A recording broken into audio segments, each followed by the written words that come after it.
ओम शांति। आज बाप दादा के 9 जुलाई 2021 के ईश्वरीय महावाक्य हैं।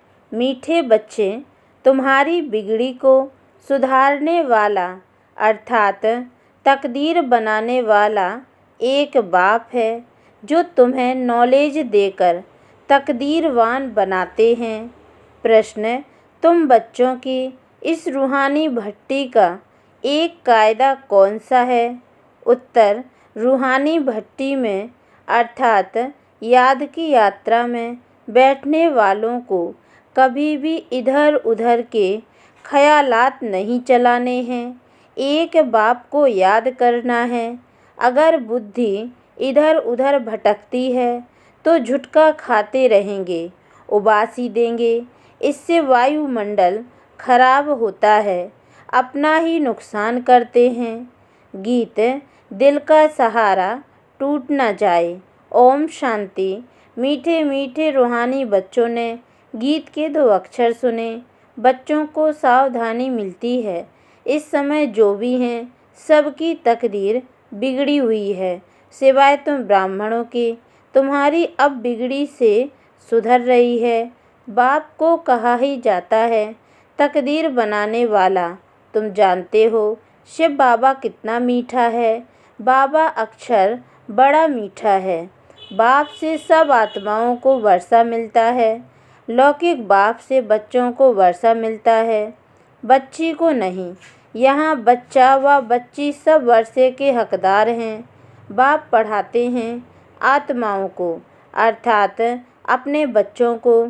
आत्मा समझती है हम सब ब्रदर्स हैं, बरोबर ब्रदरहुड कहा जाता है ना। एक भगवान के बच्चे हैं, फिर इतना लड़ते झगड़ते क्यों? सब आपस में लड़ते ही रहते हैं। अनेक धर्म, अनेक मत हैं और मुख्य बात तो रावण राज्य में लड़ाई ही चलती है, क्योंकि विकारों की प्रवेशता है। काम विकार पर भी कितना लड़ाई झगड़ा होता है। ऐसे बहुत राजाओं ने लड़ाई की है, काम के लिए बहुत लड़ते हैं, कितने खुश होते हैं। कोई के साथ दिल होती है तो मार भी देते हैं। काम महाशत्रु है। क्रोध वाले को तो क्रोधी ही कहेंगे, लोभ वाले को लोभी कहेंगे, लेकिन जो कामी हैं उनके बहुत नाम रखे हुए हैं। इसलिए कहा जाता है अमृत छोड़ विष काहे को खाएं। शास्त्रों में अमृत नाम लिख दिया है। दिखाते हैं सागर मंथन किया तो अमृत निकला, कलश लक्ष्मी को दिया। कितनी कहानियाँ हैं। इसमें भी बड़े से बड़ी बात है सर्वव्यापी की। गीता का भगवान कौन और पतित पावन कौन, प्रदर्शनी में मुख्य इन्हीं चित्रों पर समझाया जाता है।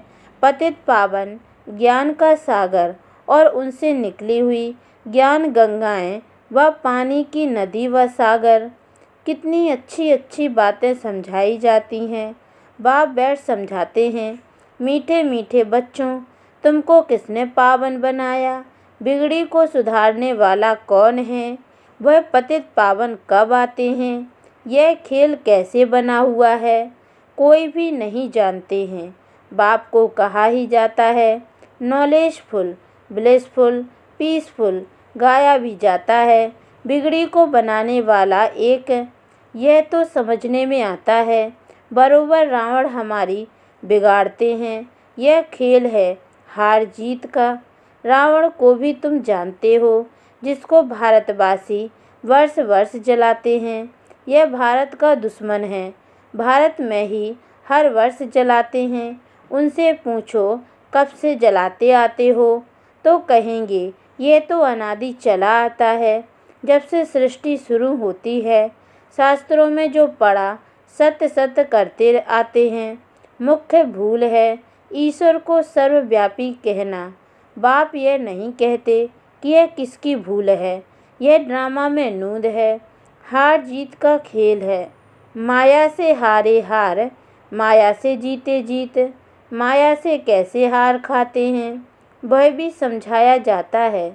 पूरा आधा कल्प रावण राज्य चलता है, 1 सेकंड का भी फर्क नहीं हो सकता। राम राज्य की स्थापना और रावण राज्य का विनाश अपने समय पर एक्यूरेट चलते हैं।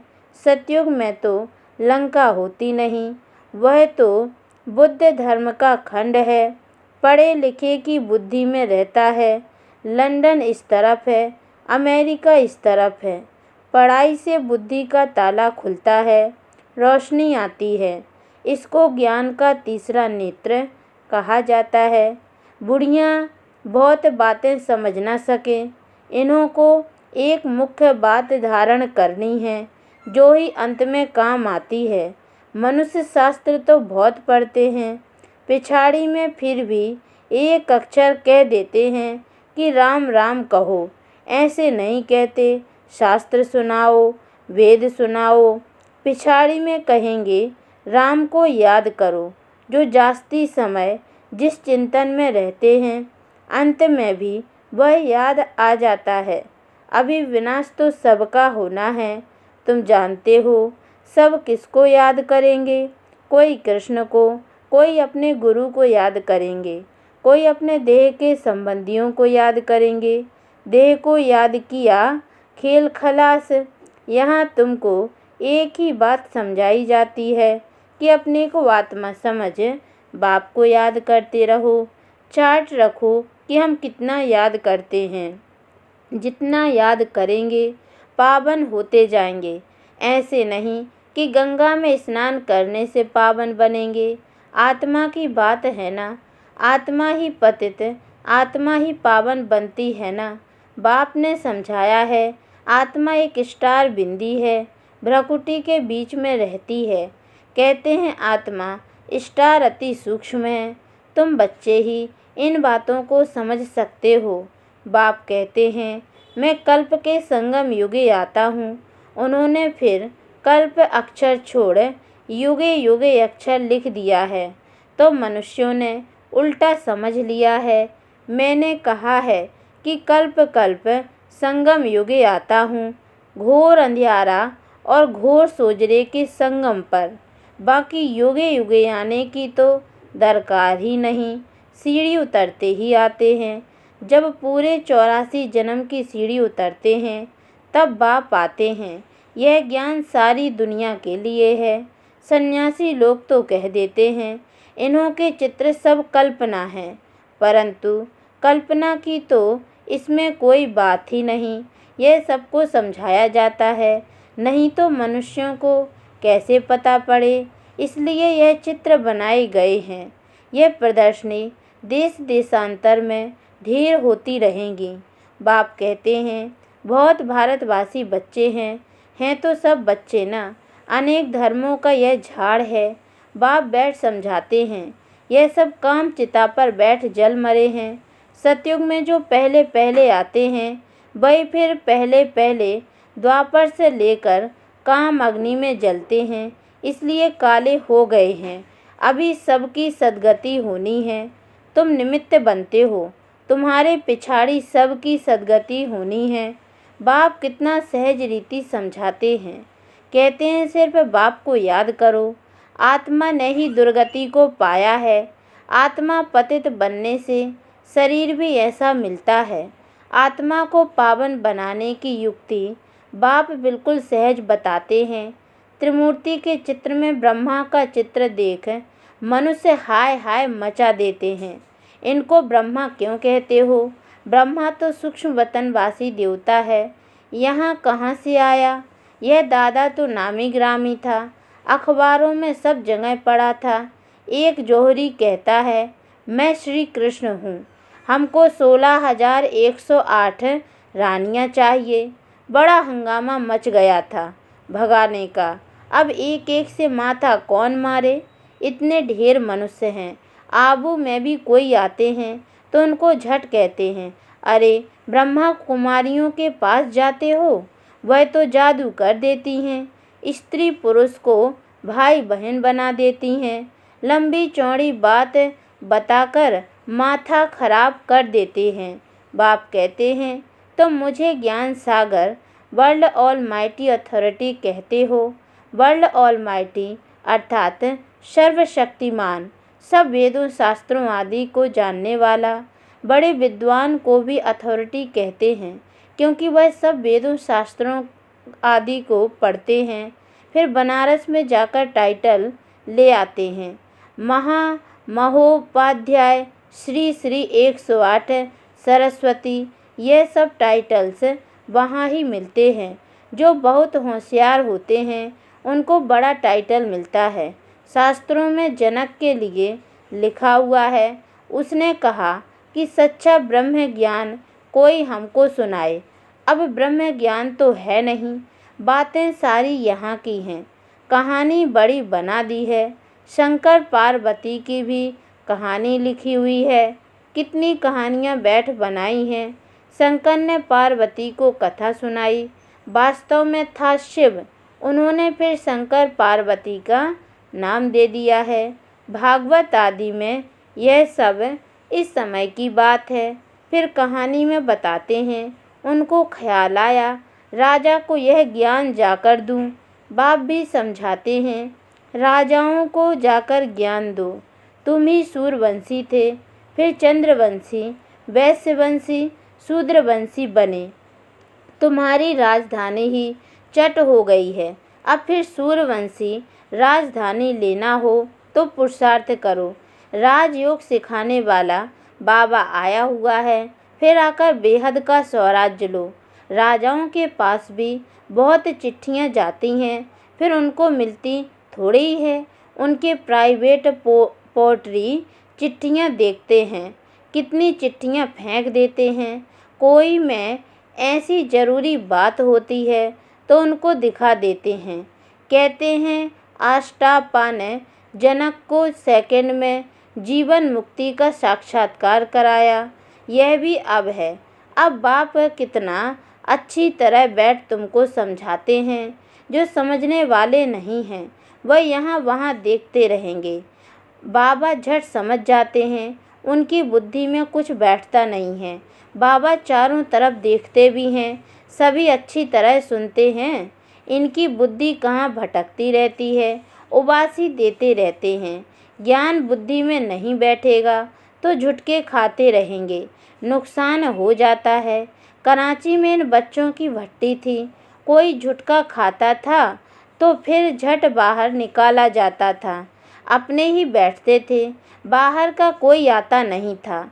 शुरू में इन्हों का बड़ा पाठ चला है, लंबी हिस्ट्री है। शुरू में तो बच्चियां बहुत ध्यान में चली जाती थीं, अभी तक भी कहते रहते हैं जादू है।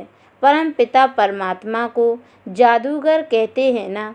शिव बाबा देखते हैं, इनका बहुत प्रेम है तो देखने से ही झट ध्यान में चले जाते हैं। वैकुंठ तो भारतवासियों को बहुत प्यारा है।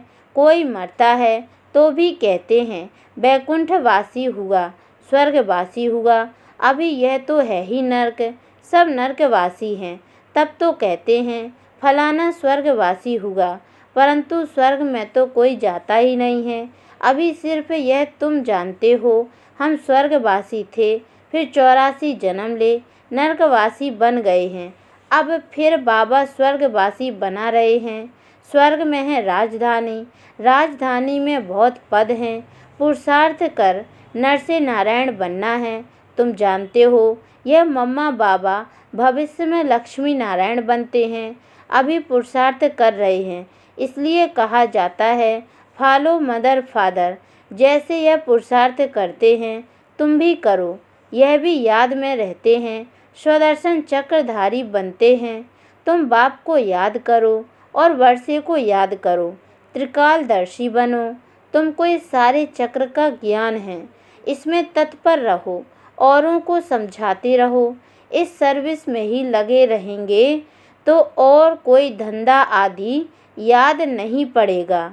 अच्छा, मीठे मीठे सिकी लदे बच्चों प्रति माता पिता बाप दादा का याद प्यार और गुड मॉर्निंग। रूहानी बाप की रूहानी बच्चों को नमस्ते, और हम रूहानी बच्चों की ओर से भी रूहानी माता पिता बाप दादा को याद प्यार और गुड मॉर्निंग बाबा नमस्ते। धारणा के लिए मुख्य सार है, पहली पॉइंट है सतयुग में ऊंच पद पाने के लिए माता पिता को पूरा पूरा फॉलो करना है, उनके समान पुरुषार्थ करना है, सेवा में तत्पर रहना है, एकाग्र हो पढ़ाई करनी है।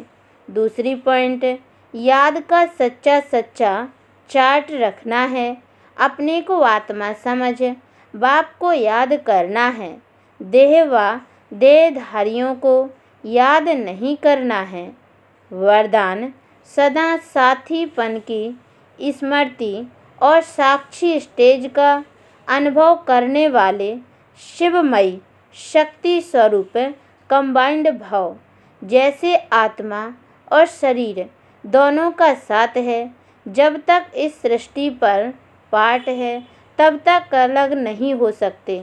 ऐसे ही शिव और शक्ति दोनों का इतना ही गहरा संबंध है, जो सदा शिवमयी शक्ति स्वरूप में स्थित होकर चलते हैं, तो उनकी लगन में माया विघ्न डाल नहीं सकती। वे सदा साथीपन का और साक्षी स्टेज का अनुभव करते हैं। ऐसे अनुभव होता है जैसे कोई साकार में साथ हो। स्लोगन, निर्विघ्न और एकरस स्थिति का अनुभव करने के लिए एकाग्रता का अभ्यास करो। ओम शांति।